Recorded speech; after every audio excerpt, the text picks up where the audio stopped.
Saludar a nuestro invitado, Renato Lazo, el ex experto en temas de hidrocarburos. Muy buenas noches, bienvenido. ¿Qué tal? Buenas noches y muchas gracias por esta invitación. Señor Renato Lazo, ¿qué duda cabe que la crisis de Petroperú persiste? Pero ante este desabastecimiento finalmente de combustible, podríamos decirlo, el gobierno ha destinado, y este desfinanciamiento también, el gobierno ha decidido transferir 4.000 millones de soles. 4.000 millones de soles. ¿Qué comentario puede hacer ante esto? Y ojo que Humberto Campodónico, el presidente, renunció. Sí, correcto. Bueno, la situación de Petroperú es una situación compleja, ¿no? Es una situación donde se han juntado y quizás no se ha tenido conciencia, este gobierno no ha tenido conciencia de la situación precaria en la que ya se encontraba. Petroperú es una empresa que tiene una deuda gigantesca por la construcción de la refinería de Talara, una refinería que se dijo en el año 2013 que costaría 1.300 millones de dólares renovarla, y que en el 2017 se aceptó finalmente la realidad y que era necesario construir en todo caso una nueva refinería. No era posible solamente modernizarla, ¿no? Entonces esa gran deuda que ha sido soportada, digamos, con el aval del Estado peruano, pero a través de financistas privados, tenía ciertos compromisos. Esos compromisos no fueron honrados durante la gestión que tuvo diferente a este señor Chávez, que además sabemos ya por estos colaboradores eficaces, la manera como este señor fue designado gerente general. Y entonces, como decía, a una gran deuda por la construcción de la refinería se suma una mala gestión, y finalmente creo que también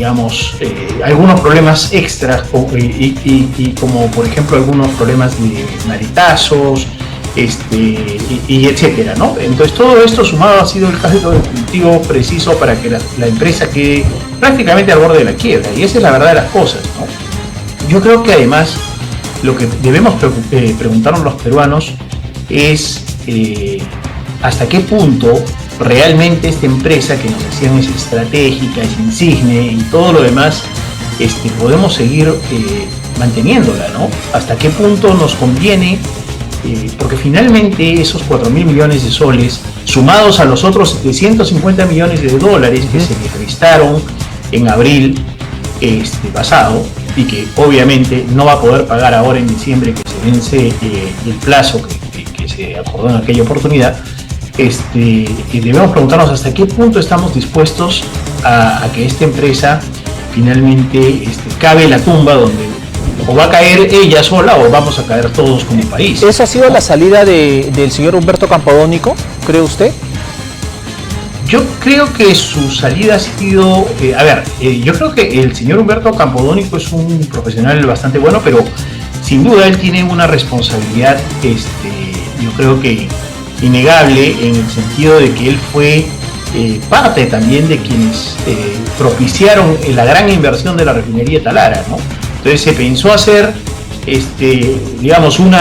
una casa de dos habitaciones, y cuando comenzaron a construirla se dieron cuenta de que no era posible, porque el terreno era malo, porque había una serie de circunstancias. Estoy haciendo desde luego algo simbólico, ¿no? Como el tema de la casa, y que esa casa que costaba 50.000 dólares terminó costando 250.000.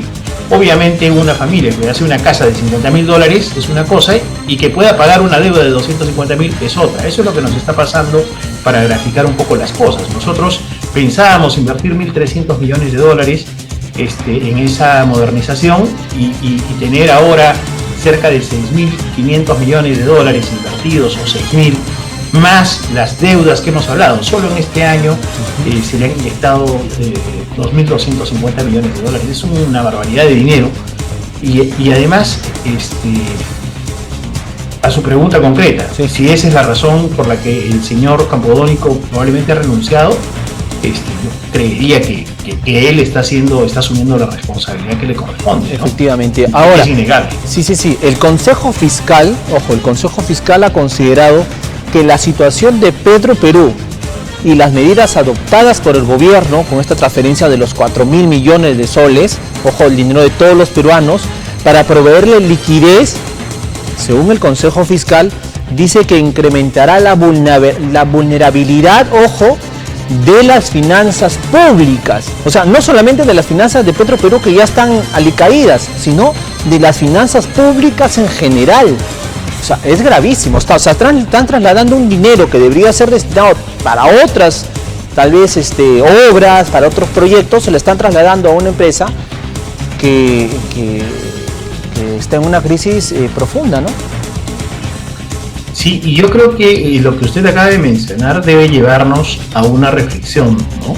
Fíjese que en solo 6 meses de una mala gestión, sumada a, ya decíamos, la gran deuda que tenía esta compañía estatal, ha generado todo el problema en el que estamos, ¿no? Y como dice usted y cita al Consejo Fiscal, todas las finanzas públicas están poniéndose en riesgo, es decir, el país en su conjunto, ¿no?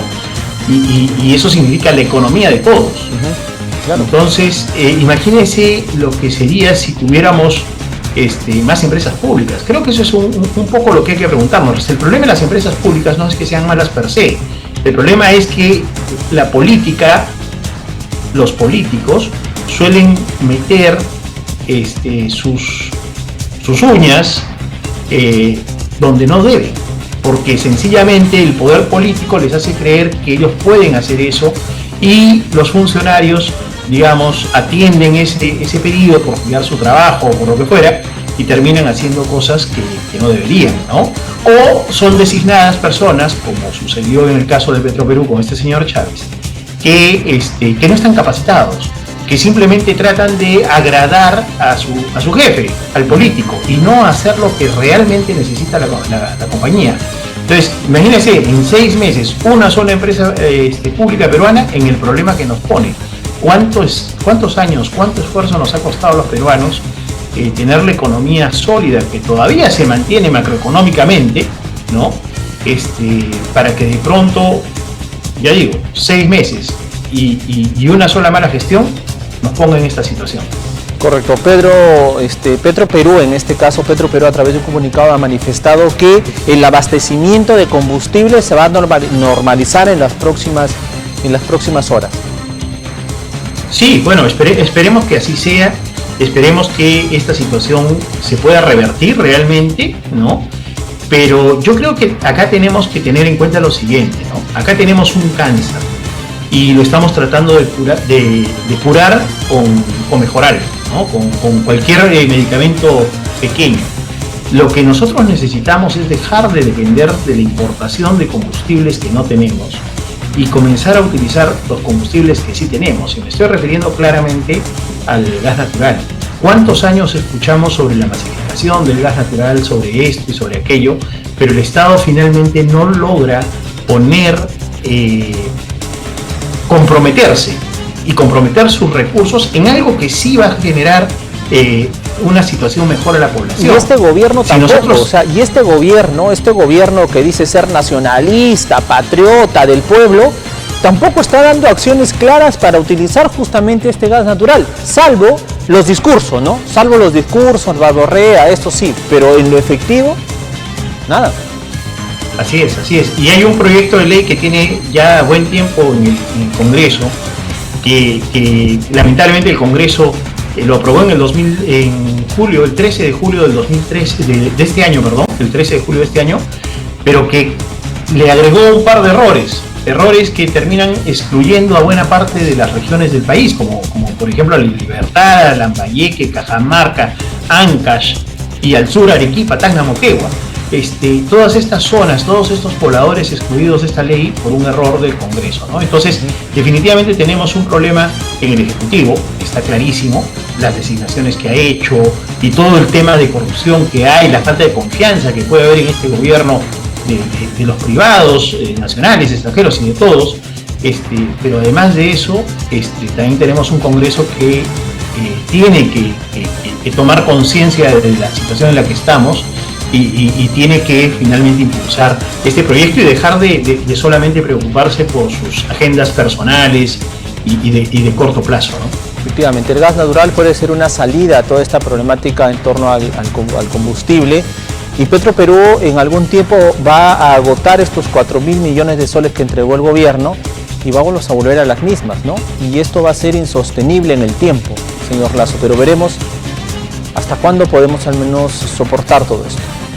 Veremos. Lo importante, permítame nada más, ¿no? Lo importante es que se sincere la situación de Petroperú, que la conozcamos y que como país, como ciudadanos, como contribuyentes principalmente, podamos tomar una decisión de qué hacemos, ¿no?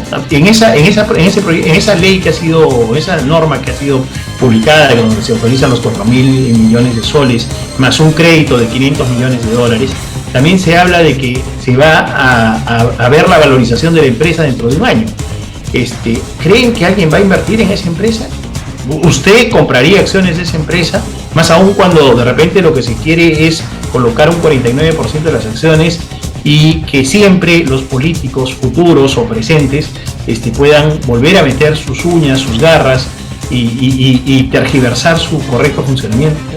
Es verdad. Así es.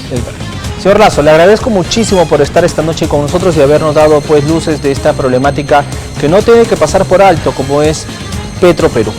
Bueno, pues acciones o malas acciones de este gobierno nos están llevando a esta situación. Le agradezco muchísimo.